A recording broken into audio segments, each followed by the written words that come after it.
l'ordre soit établi. Beaucoup sont en train d'échouer dans leur vie parce qu'ils cherchent qu'ils soient bénis sans que l'ordre soit établi. Beaucoup sont en train de chercher l'ordre sans que le nom soit honoré.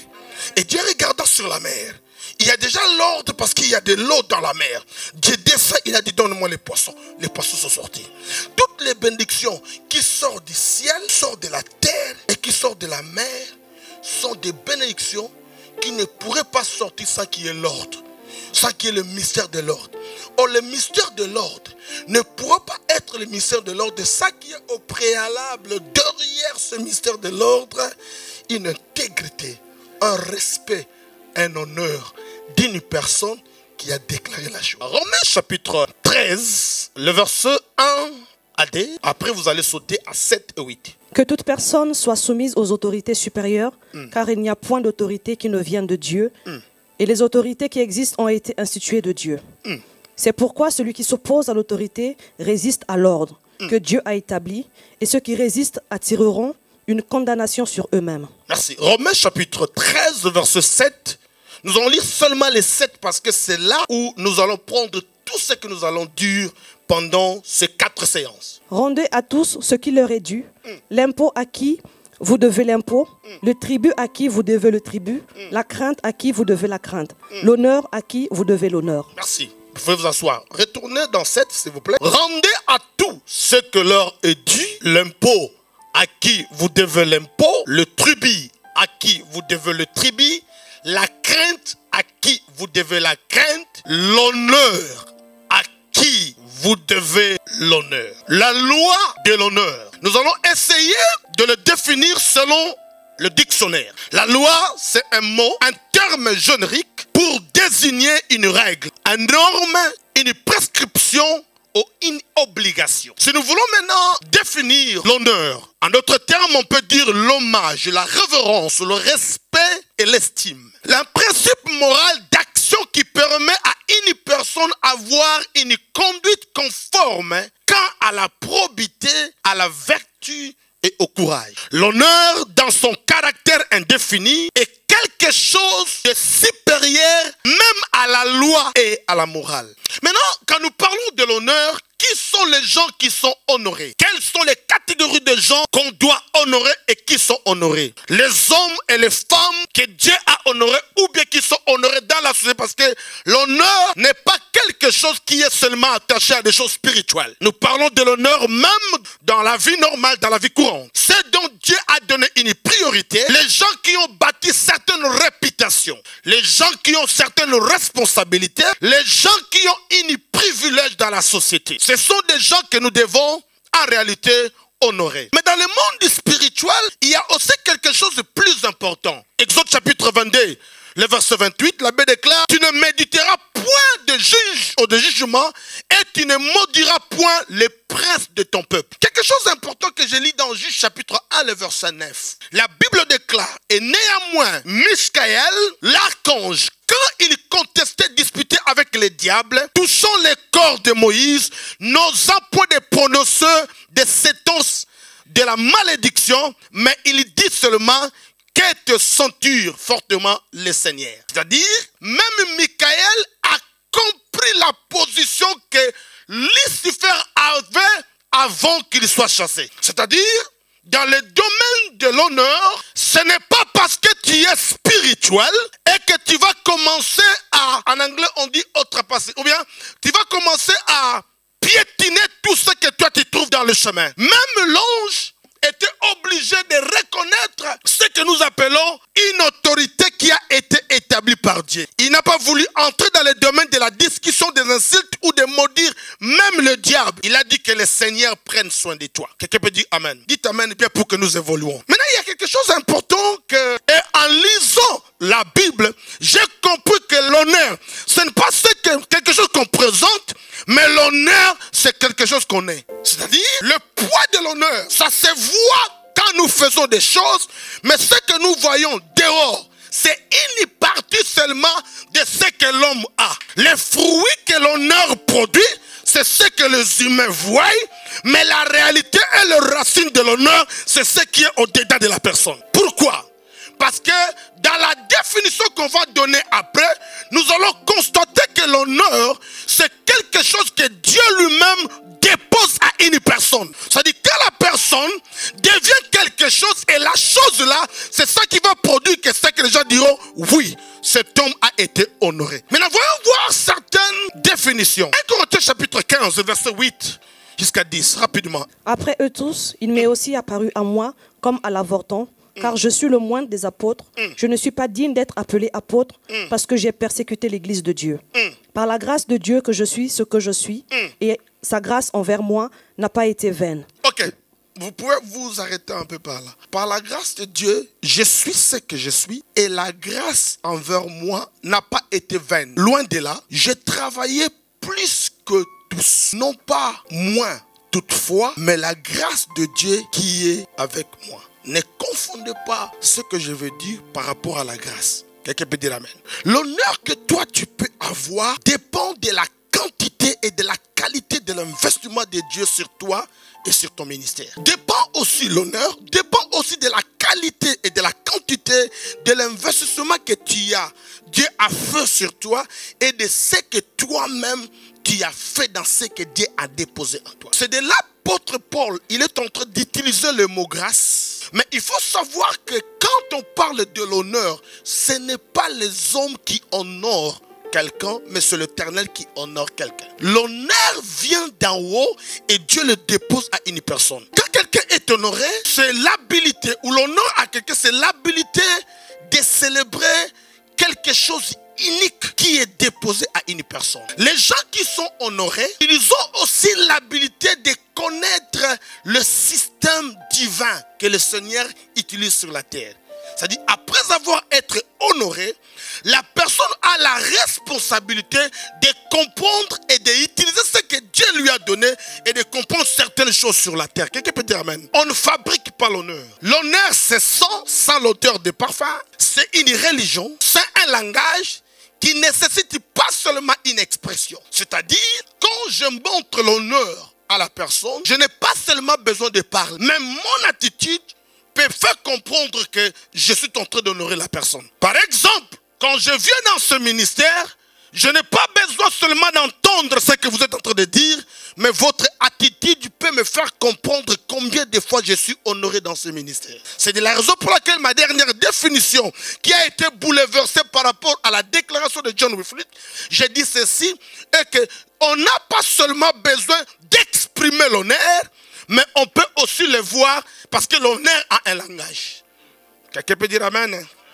Romains chapitre 13, le verset 7. Rendez à tout ce qu'il leur est dit, l'impôt à qui vous devez l'impôt, le tribut à qui vous devez le tribut, la crainte à qui vous devez la crainte, l'honneur à qui vous devez l'honneur. Ici nous avons l'apôtre Paul qui parle calmement. C'est l'apôtre Paul qui a écrit une lettre aux Juifs et aux païens qui étaient à Rome. L'apôtre Paul est né à l'an 1. L'apôtre Paul, il avait un père qui était pharisien. L'apôtre Paul, à l'âge de 9 ans, il a perdu sa maman. Et l'apôtre Paul, quand il a atteint 13 ans, on devait lui préparer pour qu'il aille à Jérusalem et aller étudier. À la date ou le jour de son anniversaire, Paul a été soumis à un examen sur la tête par rapport à ce qu'il a appris à son père, parce qu'il était très intelligent.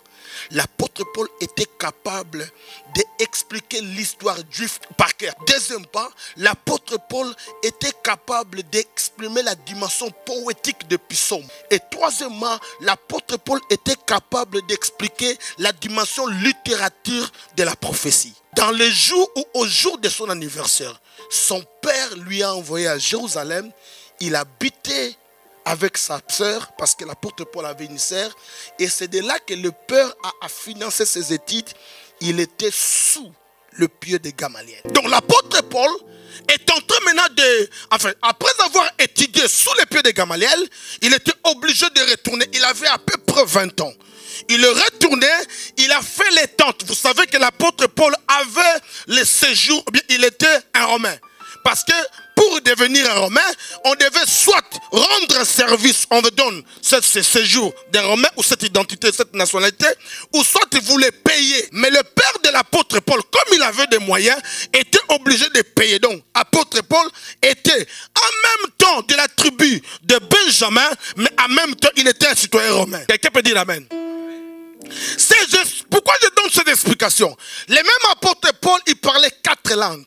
Latin, araméen, parce qu'on les parlait à la maison, latin, parce qu'il était citoyen romain, et puis hébreu, parce qu'il parlait hébreu dans sa maison, et aussi il parlait grec. Parmi tous les 4 langues que l'apôtre Paul parlait, le grec était un peu moins parmi tous les 4 langues, mais il parlait, il maîtrisait les 4 langues. Ce même apôtre Paul-là, après un moment, plusieurs voyages, il était maintenant quelqu'un qui habitait à Corinthe. Il est parti à Corinthe, il habitait dans une maison de monsieur qu'on appelle Gaïs. C'est dans la maison de Gaïs que l'apôtre prend maintenant un stylo et un papier. Il commençait à écrire aux Romains. Il écrivait aux chrétiens qui étaient à Rome. Il écrivait premièrement aux Juifs et il écrivait aux gentils ou bien aux nations ou aux chrétiens qui étaient à Rome. Dans l'apôtre Paul, j'ai fait l'exégèse du thème parce qu'on ne peut pas l'entrer seulement comme ça. Romains chapitre 1, il parle de le juste vivra par la foi. Il est parti dans Romains chapitre 5, l'apôtre Paul parle de la fruit de la justification dans les lettres qu'il est en train d'écrire. Dans Romains chapitre 6, il continue à expliquer que le salut des païens est la conversion finale de l'Israël dans Romains chapitre 11. Et dans Romains chapitre 12, l'apôtre Paul est en train de parler de métanéo, de transformation, de changement de mentalité. Et dans Romains chapitre 13, là où maintenant nous sommes en train de parler, l'apôtre Paul est en train d'établir dans la tête des Juifs et des chrétiens, donner le respect ou respecter l'autorité. Pourquoi? Dans l'ancien temps, les Romains dominaient sur toute personne. Maintenant, comme les Romains avaient la pression de dominer, les chrétiens qui se sont convertis ne savaient pas quoi faire. Il faut obéir à cette autorité, ou bien il ne faut pas obéir seulement à l'autorité céleste. Paul était obligé de clarifier des choses. On n'est pas encore au ciel. Nous sommes sur la terre. Rendez tout ce qui est dit. L'impôt à qui vous devez l'impôt. Les tribus à qui vous devez les tribus. La crainte à qui vous devez la crainte. Et l'honneur à qui vous devez l'honneur. Quelqu'un peut dire amen. Je vais traîner un peu dans Romains chapitre 13. Pourquoi l'apôtre Paul est en train de dire ça? 2 jours passés, 3 jours passés, je courais. Mais là, pendant que je courais, je posais la question à Dieu. Comment se fait-il, on parle, toute autorité vient de Dieu? C'est l'autorité de Macron ou l'autorité de qui? Est-ce que ces gens-là, c'est toi qui les as mis pour qu'ils fassent souffrir les gens? Dieu m'a dit, ce n'est pas seulement les gens.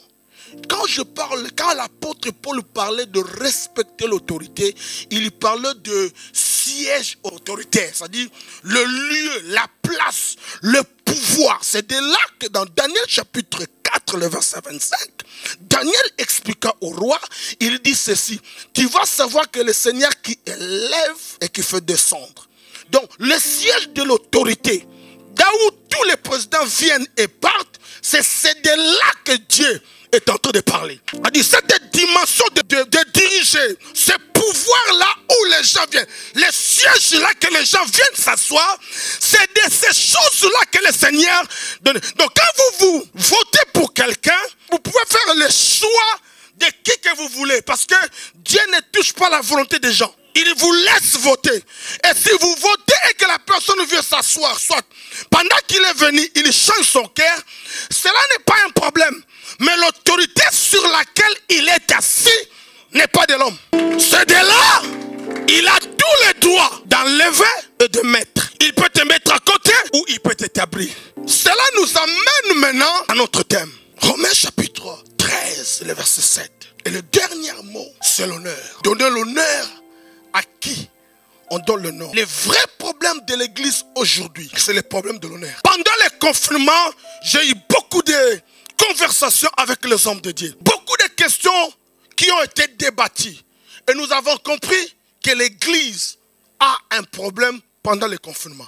C'est pendant le confinement que nous avons compris, si Jésus venait aujourd'hui, beaucoup de gens vont rester. Parce que les églises ne sont pas bâties. Parce que quand nous disons que nous avons les membres à l'église, soit qu'ils soient à la maison ou qu'ils viennent à l'église, l'église n'est pas un bâtiment. Pendant le confinement, les gens devaient rester constants. Qu'on se rassemble ou qu'on ne se rassemble pas, il n'est pas question d'un lieu.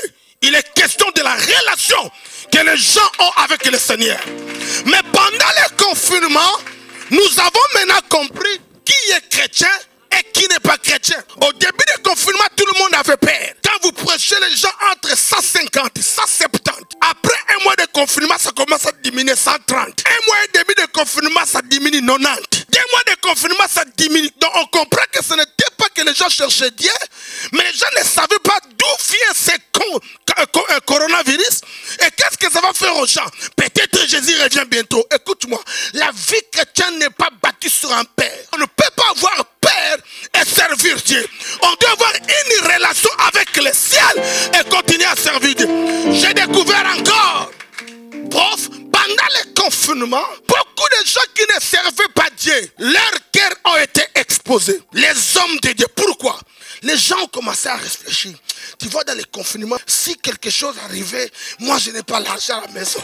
Donc je n'ai pas des économies.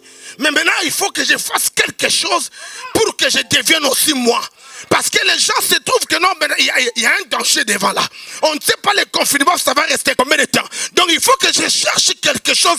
Moi aussi je m'établis. Écoute-moi, on ne vient pas dans ces histoires pour remplir tes poches. Vous savez, pendant que je suis en train de préparer, ou avant qu'on reçoive ce thème, j'écoutais quelque chose que les prophètes enseignaient sur le mystère de l'ordre. Et je dis là au prophète, dans la pensée prophétique de ce que Dieu est en train de te donner, il y a une dimension apostolique. Parce que d'ailleurs, le terme l'ordre, c'est un terme premièrement apostolique. Parce que l'apostolat n'existe pas sans l'ordre. Qui peut dire amen?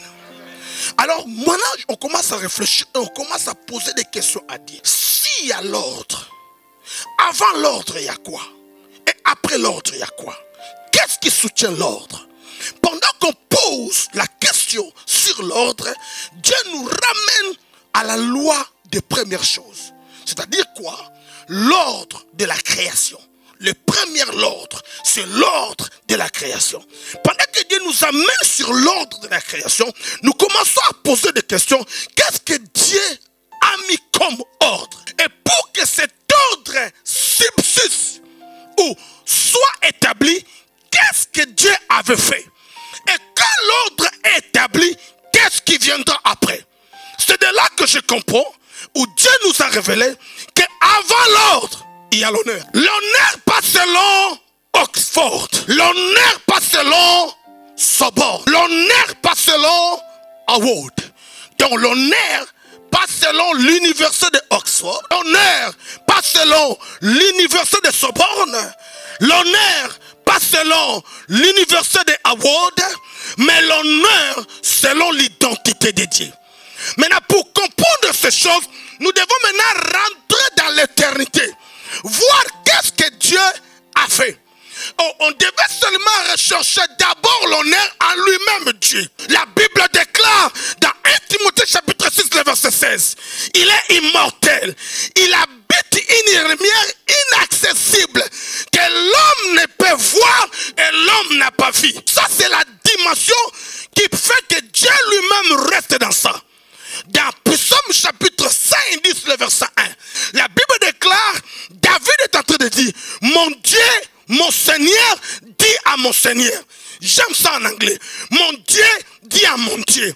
En d'autres termes, la grandeur de Dieu, l'immense grandeur de Dieu, la puissance et la profondeur de ce qu'il est, c'est ce qui fait que l'honneur de Dieu sort de là. Dieu est honoré par lui-même, parce qu'il est plus grand que lui-même. Quand nous l'appelons Alpha et Oméga, Alpha et Oméga selon toi, il est au commencement, avant le commencement commence. C'est-à-dire Dieu est sans temps, il est en dehors du temps, il est en dehors des saisons. Pour comprendre l'honneur, on doit aller dans la dimension primitive. Voir d'abord l'honneur que les hommes parlent. Parce que pour qu'elles comprennent la profondeur et la grandeur de l'honneur, on doit d'abord aller investiguer chez lui comment est, quelle est la profondeur de ce Dieu-là. C'est la raison pour laquelle David a dit, mon Dieu dit à mon Dieu, assis-toi à ma droite, jusqu'à ce que je fasse tes ennemis mes marchepieds. Mon Dieu dit à mon Dieu. C'est-à-dire, celui qui était venu ici, c'est quelqu'un qui est sorti de Dieu, on nous a envoyé. Parce que la profondeur et la grandeur de Dieu est insondable. Il est immortel. Sa réputation et son honneur est dans lui-même. Cette place est importante pour nous. Si vous comprenez, berger, je parle de l'honneur qui est en Dieu. Pas selon les sobornes. L'honneur qui est sur son nom, qui est sur sa personne. Parce que dans sa personne, c'est là où nous soutenons ce que nous appelons l'honneur. Il est élevé au-dessus de tous les dieux. Psaume 145 qui dit, ses œuvres sont grandioses et sont insondables. Job chapitre 5 verset 9 dit qu'il est insondable. Personne ne peut les calculer, personne ne peut les maîtriser. C'est dans la grandeur là que retrouve le mot qu'on appelle l'honneur. Dieu, il est honoré par lui-même parce qu'il est au-dessus.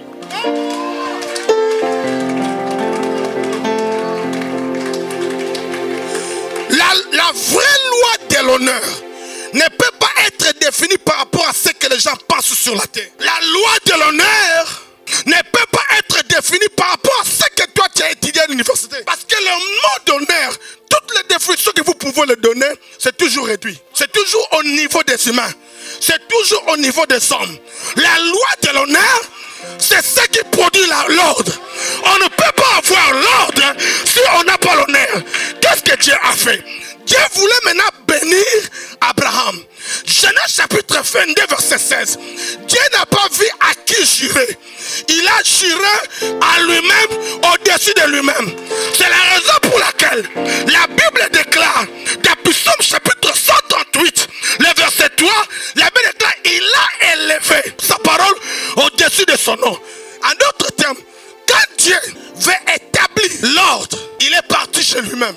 Donc vous comprenez que l'honneur sur laquelle nous sommes en train de parler, je l'ai enlevé par rapport à ce que les gens ont défini.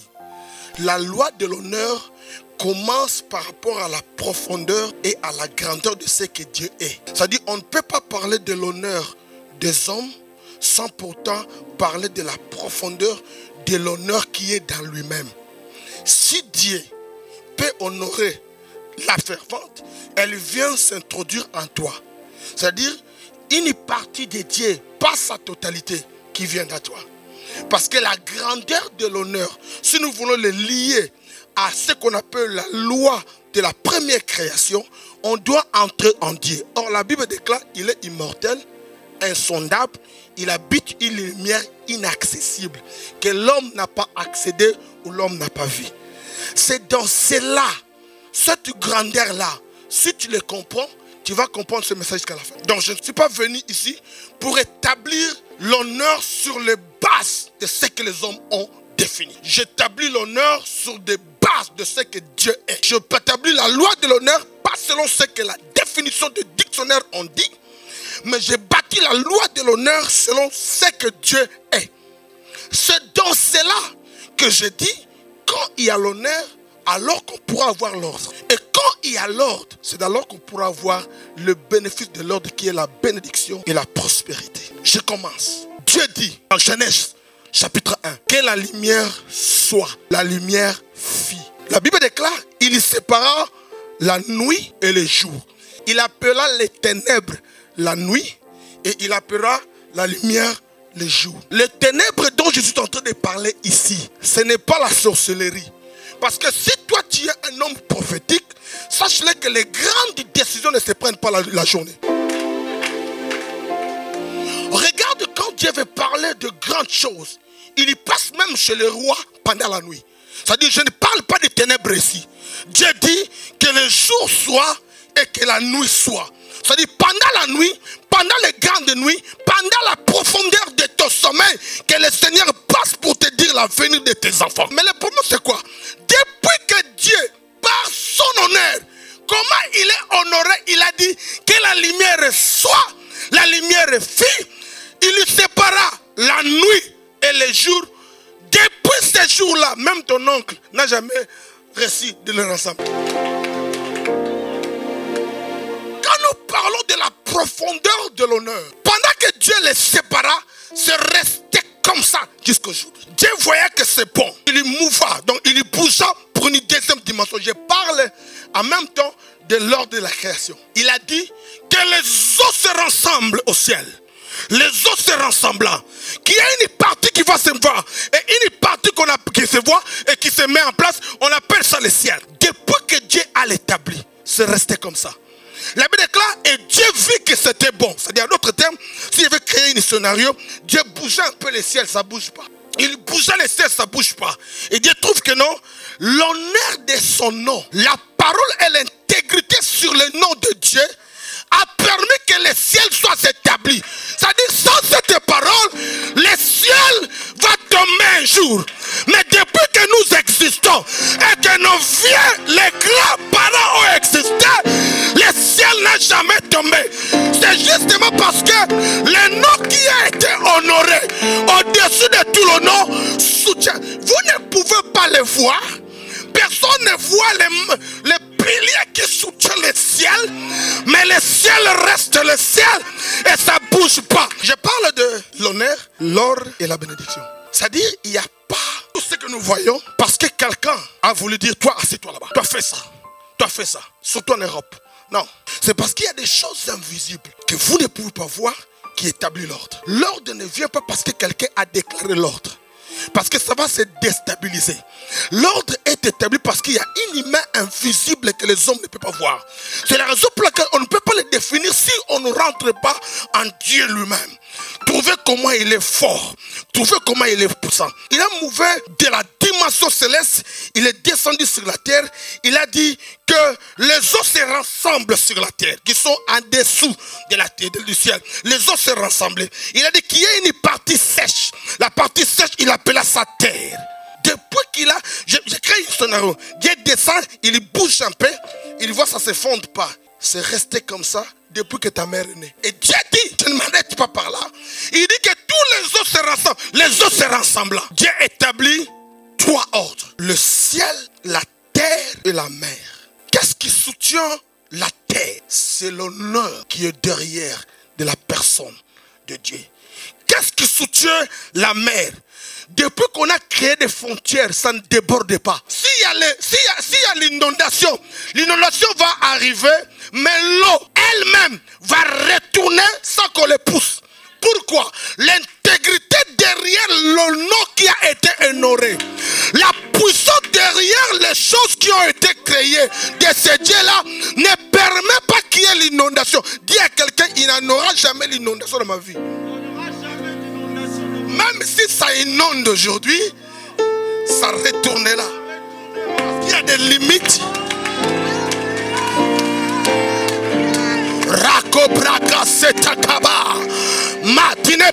Tu n'existes pas parce que tu as voulu exister. Tu es en train d'exister parce qu'il y a quelque chose invisible. C'est la raison pour laquelle les gens ne te comprennent pas. Les gens ne peuvent pas te comprendre. Tu es plus que ce que les gens voient. Tu es plus que ce que les gens peuvent parler. Quand la Bible déclare, quand Dieu a vu que c'était bon, il a vu que ces choses-là ne bougent pas. C'est stable, c'est fondé. Le ciel est là, la terre est là, la mer est là. Dieu est parti maintenant au ciel. Il a dit, donne-moi les étoiles. Les étoiles sont sorties. Ça dit, sans l'honneur, il n'y aura pas l'ordre. Sans l'ordre, il n'y aura pas les étoiles. Si le ciel n'existait pas comme l'ordre, il n'y aura pas la production des étoiles, de la lune et du soleil. C'est-à-dire quoi? À cause de l'honneur du nom derrière la personne de Dieu, nous avons un ordre. Et cet ordre-là, Dieu n'a pas fondé les étoiles. Il a déclaré au ciel de lui donner les étoiles. Bénédiction vient après l'ordre soit établi. Beaucoup sont en train d'échouer dans leur vie parce qu'ils cherchent qu'ils soient bénis sans que l'ordre soit établi. Beaucoup sont en train de chercher l'ordre sans que le nom soit honoré. Si quelqu'un ou la personne qui a déclaré que les choses soient, c'est-à-dire la Méas n'est pas Méas s'il n'y avait pas un humain invisible de Méas qui touche et qui soutient Méas.